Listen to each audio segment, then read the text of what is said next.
Okay. Hi there. Welcome. This part's always the hardest. Okay. Hello, friends. Welcome back to Read with Mish. If you're new here, nice to meet you. This is all the books that I read in January. In January, I read a total of 3 books. So, not a lot, but that's some. And yeah. Okay, let's talk about them. The first book that I read this year was Crime and Punishment, Dostoevsky's Crime and Punishment.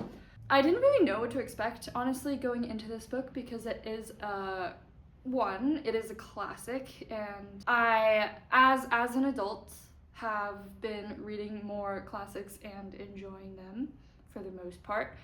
And at the same time, I think, like many of us, my general view of classics has largely been shaped by my experience reading them growing up in school, perhaps before I was ready to really take it all in. So I was a little bit scared going into this book, especially because it is quite chunky too. I also was scared because I had pretty high expectations coming into the book because everyone I know who's read it raves about it. It's a lot of people's favorite book of all time.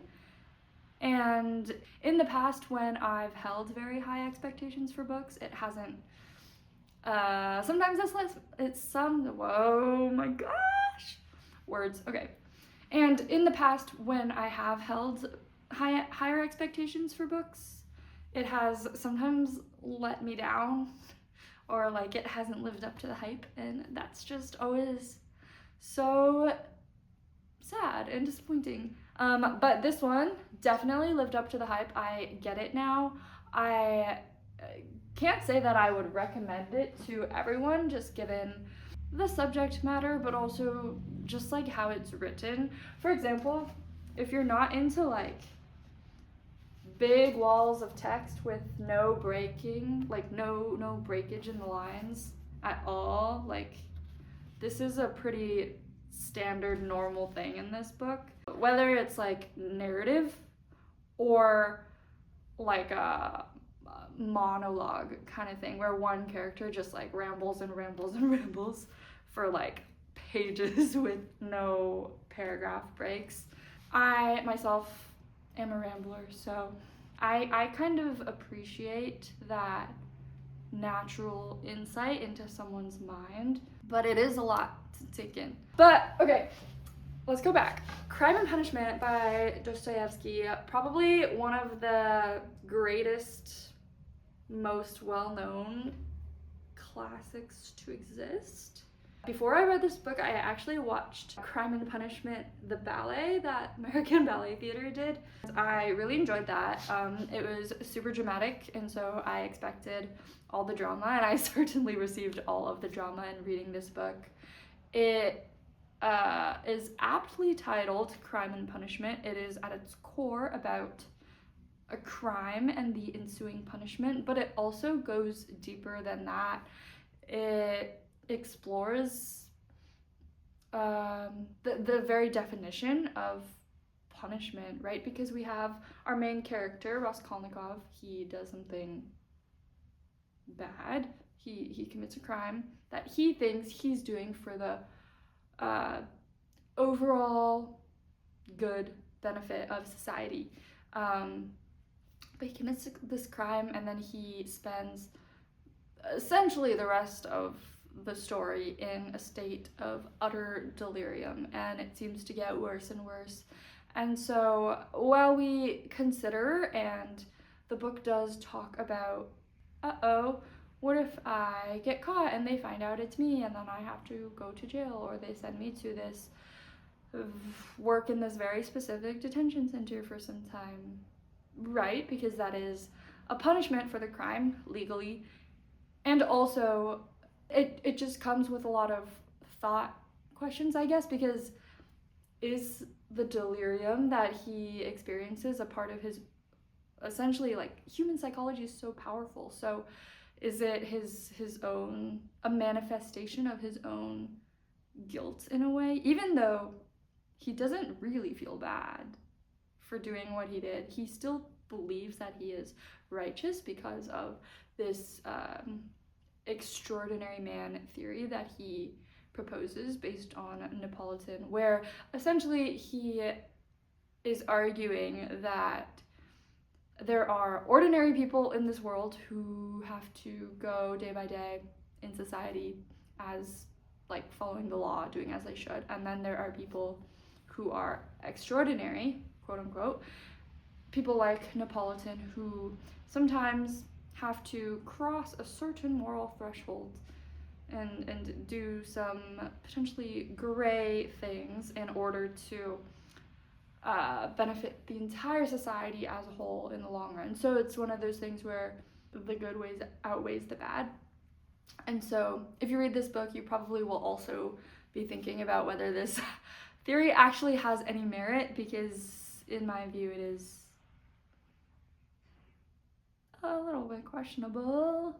Okay, anyways, I really enjoyed this book. I love a book that makes me think, and clearly this book made me think a lot because I can't even keep my thoughts straight right now. It is about crime and it is about punishment, but beyond that, it is about people and what it means to be human, and how do we maintain relationships in the face of adversity. And it also is just, at its core, has philosophical themes and also psychological themes, which I find both of those very interesting. And it also touches on some things that are still very relevant in our society today, such as the implications of living in poverty and socioeconomic disparities. And it really just, again, explores the outer bounds of morality, and like what is a human capable of, and what are the consequences of any said action that a human takes. Whoa. Okay, what are the outer bounds of human morality? What actions are humans capable of, and what are the consequences of any said action, and what can we learn? One thing that I will say that I was a little bit confused about when reading this book is that it has, I think, 6 parts. I just was a little bit confused at first about why the book is written in parts as it is. Obviously that's not so unusual in a novel, especially in such a lengthy novel, but in my experience, usually when books are written in parts, there's like a distinct change in tone or perspective, or the story like jumps ahead a good amount or something like that. But this one was just one continuous text, and so I found that was interesting. But I think it's because this wasn't originally published as a full novel, and it was in fact published in parts. Anyways, this was my first book from Dostoevsky that I've ever read, and I'm certainly excited to read more. I think he has a really interesting approach to storytelling that I would love to dive into further, and I'm also curious to see how his writing has shifted since he wrote this book after his own personal experience being imprisoned. I'm curious to see like what his writing was before that experience, because I'm sure that was pretty profound and probably deeply impactful in his art and in his work. So yeah, that's that. I believe I gave this book 4.25 stars on average. After I read Crime and Punishment, I read The Beekeeper of Aleppo. This book has been on my TBR for a long time. I got it after I heard Jack Edwards talk about it years ago, honestly, I think at this point. And so it's been a long while coming. I'm glad I finally picked it up. It talks about how difficult, honestly, it is to be a refugee and to seek asylum And it really just makes it so clear that, like, one, no one ever actually wants to leave the place that they know as home. Even when things are really, really bad, they'll stay for as long as they possibly can.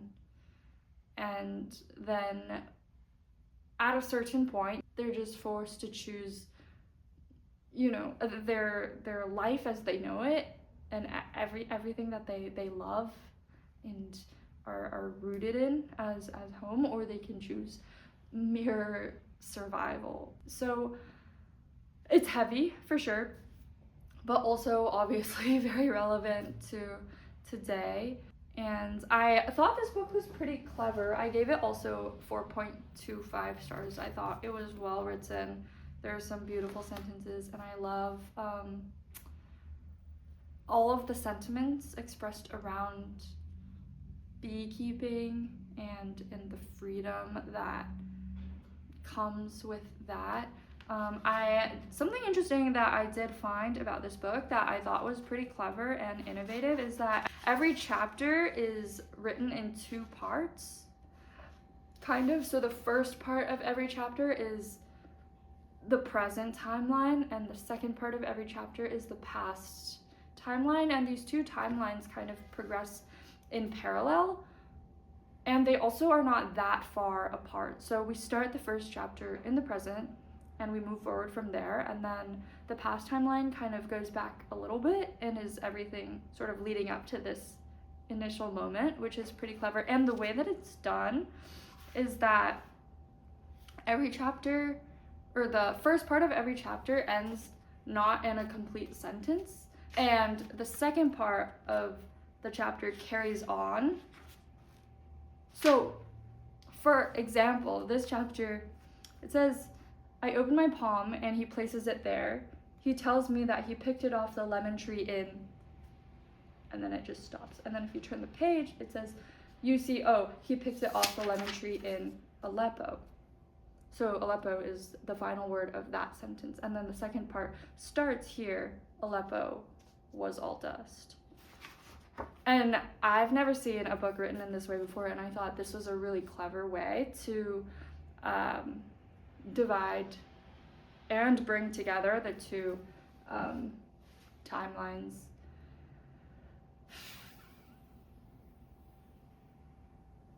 Let's see if there's anything more I wanted to say about this book. It was heavy to read, just given the subject matter, but it's also a very real human experience that a lot of people around us have, whether we know it or not. And so I think I would recommend it, honestly, to everybody, to just like open your eyes a little bit and get a sense of different human experiences.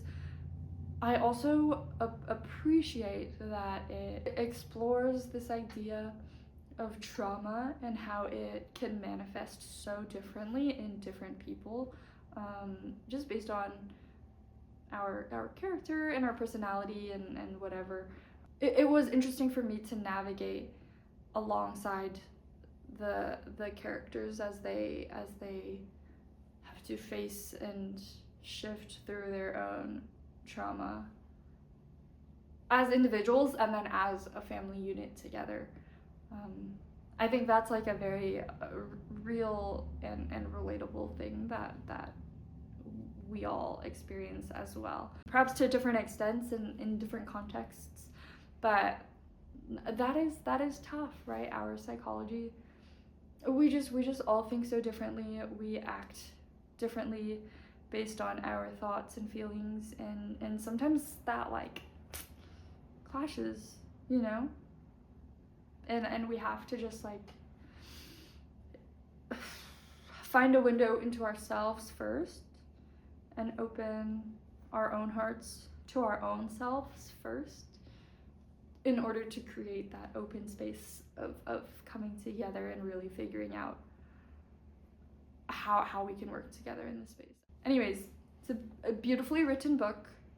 Would recommend.